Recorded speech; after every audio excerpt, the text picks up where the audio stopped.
Have you ever noticed that some children don't lose their childhood in a single moment? They simply outgrow it too quietly. No one tells them, "Today you became an adult."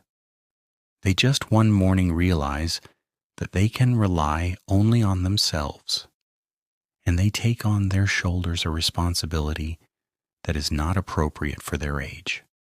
This is not a sign of strength. It is adaptation for survival. This is how psychology explains the phenomenon of stolen childhood.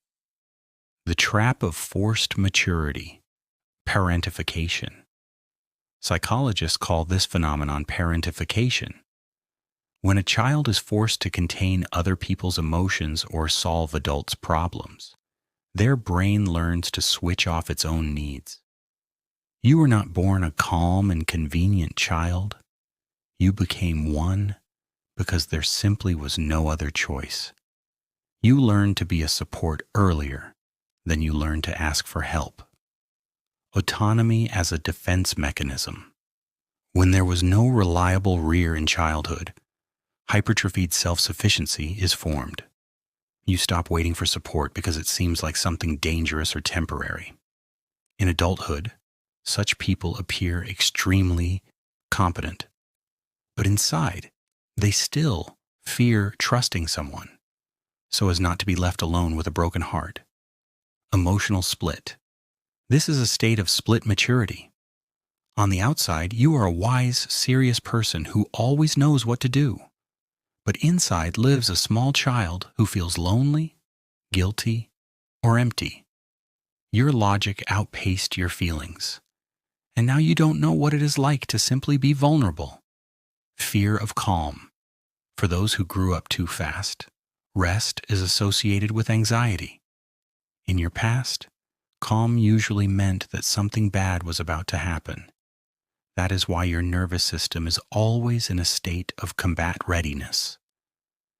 You feel valuable only when you are useful, and you experience unbearable guilt when you do nothing. Guilt over your own needs. You are used to thinking that your needs are a burden to others. If someone helps me, I am burdening someone.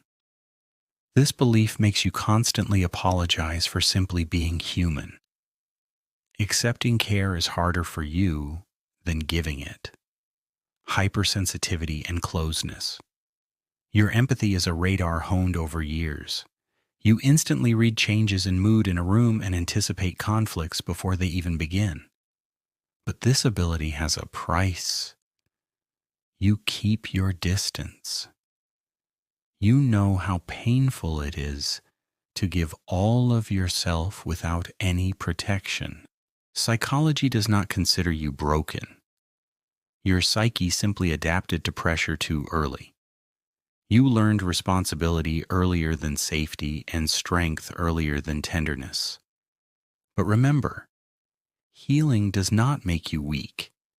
It finally gives you permission to simply rest. Have you ever felt that you were carrying a burden that was too heavy for a child? Write in the comments how this affected your adult life